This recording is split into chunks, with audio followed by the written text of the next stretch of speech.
اللهم صل على سيدنا مولانا محمد طب القلوب ودوائها وعافية الأبدان وشفائها ونور الأبصار وضيائها وعلى آله وصحبه وبارك وسلم صلاة وسلام عليك يا رسول الله صلی اللہ تعالی علیہ وسلم۔ اب تک درس مسائل فقہیہ میں جن مسائل کا ذکر ہوا ان کا تعلق نجاستوں سے تھا کہ کب کپڑا اور جسم ناپاک ہوتا ہے، کن چیزوں کے لگنے سے، کن چیزوں کے چھو جانے سے اور کن چیزوں کے نکلنے سے۔ یہ سارے مسائل حتی المقدور کوشش کی گئی آپ تک پہنچانے کی۔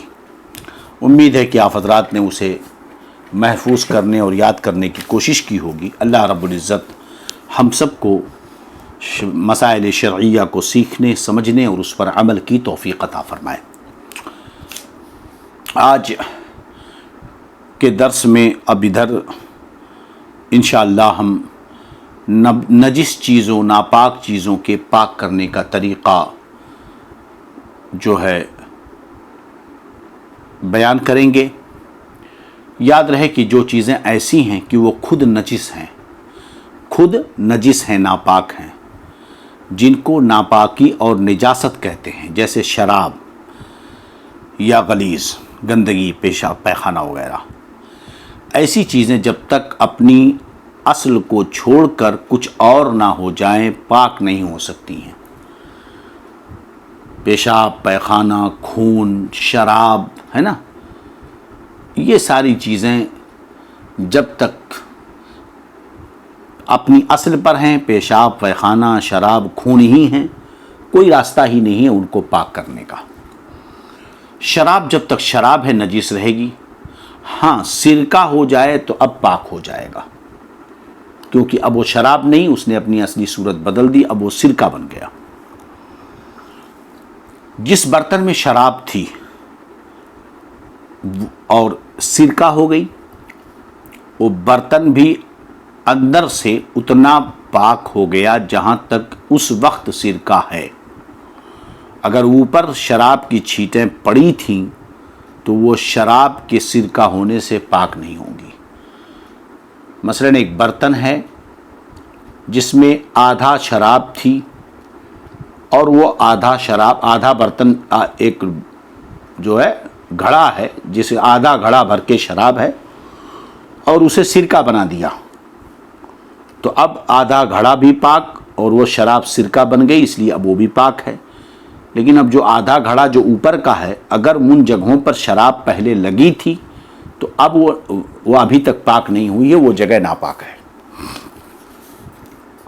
یوں ہی اگر شراب مثلا منہ تک بھری تھی، پھر کچھ گر گئی کہ برتن تھوڑا خالی ہو گیا، اس کے بعد سرکہ ہوئی، تو یہ اوپر کا حصہ جو پہلے ناپاک ہو چکا تھا پاک نہ ہوگا۔ اگر سرکہ اس سے اڈیلا جائے، اب گرایا گیا اسی طرف سے، تو سرکہ بھی ناپاک ہو جائے گا۔ ہاں اگر کسی دوسرے برتن وغیرہ سے نکالا جائے تو پاک ہے۔ اور پیاز، لہسن شراب میں پڑ گئے تھے، سرکہ ہونے کے بعد پاک ہو جائیں گے۔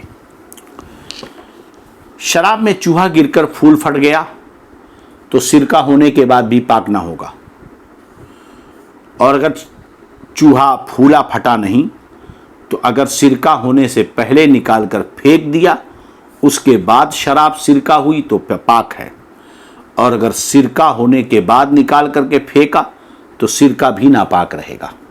اسی طرح دوسری چیزیں بھی، شراب میں پیشاب کا قطرہ گر گیا، یا کتے نے منہ ڈال دیا، یا ناپاک سرکہ ملا دیا، تو سرکہ ہونے کے بعد بھی حرام و نجس ہی رہے گا، حرام اور نجس ہی رہے گا۔ یاد رہے کہ شراب کو خریدنا یا منگانا یا اسے بچا کر رکھنا حرام ہے، اگرچہ سرکے کی نیت سے ہو۔ کوئی شراب خرید کر لائے کہ میں سرکہ بناؤں گا تو یہ حرام و ناجائز ہے۔ یہ اور بات ہے کہ شراب سرکہ بن جائے تو پاک ہو جائے گی، لیکن سرکہ بنانے کے لیے شراب خرید کر لانا رکھنا یہ حرام ہے۔ ہاں اگر کوئی شراب کو سرکہ بنا دے، آپ سرکہ خرید سکتے ہیں۔ اسی طرح ناپاک جانور نمک کے کان میں گر کر نمک ہو گیا تو اب وہ نمک پاک اور حلال ہے۔ اپلے کی راکھ پاک ہے، گوبر کا جو اپلا بنایا جاتا گاؤں میں اس کی راکھ پاک ہے، اور اگر راکھ ہونے سے پہلے بجھ گیا تو ناپاک ہے۔ یہ تو ہو گیا نجس چیزوں کے بارے میں۔ اور جو چیزیں بذات ہی نجس نہیں ہیں بلکہ کسی نجاست کے لگنے سے ناپاک ہوئی ہیں، ان کے پاک کرنے کے مختلف طریقے ہیں۔ پانی اور ہر پتلی بہنے والی چیز سے جس سے نجاست دور ہو جائے دھو کر نجس چیز کو پاک کر سکتے ہیں۔ مثلا سرکہ اور گلاب کی ان سے نجاست کو دور کر سکتے ہیں، تو بدن یا کپڑا ان سے دھو کر پاک کر سکتے ہیں، مگر یہ کہ اگر وہ مال کی صورت میں ہے تو اسے برباد نہیں کرنا چاہیے۔ پانی ہوتے ہوئے گلاب وغیرہ سے نجاست نہیں دور کرنا چاہیے، گلاب کے پانی سے۔ بغیر ضرورت گلاب اور سرکہ وغیرہ سے پاک کرنا ناجائز ہے، کیونکہ یہ فضول خرچی ہے۔ اچھا، مستعمل پانی اور چائے سے دھوئیں، مستعمل پانی سے دھوئیں یا چائے سے دھوئیں تو بھی پاک ہو جائے گا۔ تھوک سے اگر نجاست دور ہو جائے پاک ہو جائے گی۔ اب اسی جگہ پر اشرف علی تھانوی نے کہہ دیا کہ اگر کسی کی انگلی میں نجاست لگی ہو اور بار بار چاٹ پاخانہ لگاؤ، بار بار چاٹ لے تو پاک ہو جائے گا معاذ اللہ، مگر یہ عقل کی بات ہے۔ اب اس مسئلے کو بیان کرتے ہوئے حضور صدر الشریعہ نے کتنی پیاری مثال دی، کہتے ہیں کہ جیسے بچے نے دودھ پی کر پستان پر قے کی، ظاہر سی بات ہے بچہ دودھ پیتا ہے تو قے کرتا ہے، اور بچے کا اگر قے منہ بھر ہے تو ناپاک ہے وہ۔ تو بچے نے دودھ پی کر پستان پر قے کی، پھر کئی بار دودھ پیا یہاں تک کہ اس کا اثر جاتا رہا تو پاک ہو گئی۔ اور شرابی کے منہ کا مسئلہ اوپر یہی ہے کہ شرابی نے شراب پی ہے اور اس کے بعد بار بار اپنی زبان کو سے اپنی ہونٹ کو چاٹتا رہا یا پانی وغیرہ پی لیا تو پاک ہو گیا منہ۔ دودھ اور شوربہ اور تیل سے دھونے سے پاک نہیں ہوگا۔ دودھ سے دھلا نجاست کو پاک نہیں ہوا، شوربے سے دھلے گا نجاست پاک نہیں ہوگی، تیل سے دھوئے گا پاک نہیں ہوگی، کیوں ان سے نجاست دور نہیں ہوگی۔ اب نجاست دو طرح کی ہوتی ہے، ایک ہوتی ہے دلدار جسم والی۔ نجاست اگر دلدار ہو جیسے پاخانہ، گوبر، خون وغیرہ تو دھونے میں گنتی کی کوئی شرط نہیں، جیسا کہ 3 بار دھلنا۔ دیکھیے اگر نجاست جسم والی ہے، دلدار ہے تو 3 بار کی کوئی قید نہیں ہے، گنتی کی کوئی شرط نہیں ہے، بلکہ اس کا دور کرنا ضروری ہے۔ اگر 1-2 بار دھلنے سے دور ہو گئی تو 1-2 بار دھلنے سے پاک ہو جائے گا، اور اگر 3 بار دھلنے سے بھی دور نہیں ہوئی، 5 بار دھلنا پڑے، 6 بار، 10 بار، 15 بار، جب تک اگر وہ نجاست دور نہ ہو، کتنی بار بھی دھلنا پڑے پاک نہیں ہوگا۔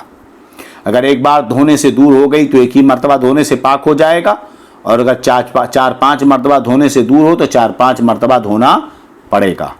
ہاں اگر 3 سے کم میں نجاست دور ہو جائے تو 3 کا عدد پورا کر لینا یہ مستحب ہے۔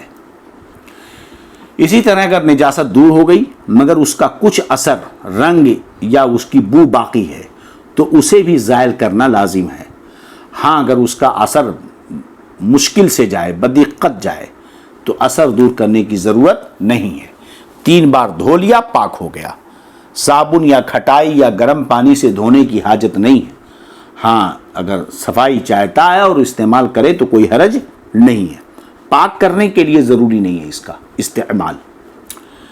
کپڑے یا ہاتھ میں نجس رنگ لگا یا ناپاک مہندی لگائی تو اتنی مرتبہ دھوئیں کہ صاف پانی گرنے لگے، پاک ہو جائے گا، اگرچہ کپڑے یا ہاتھ پر رنگ باقی ہو، اگرچہ ہاتھ پر یا کپڑے پر رنگ باقی ہو، دھل دیں کہ پانی صاف گرنے لگے تو اب پاک ہے۔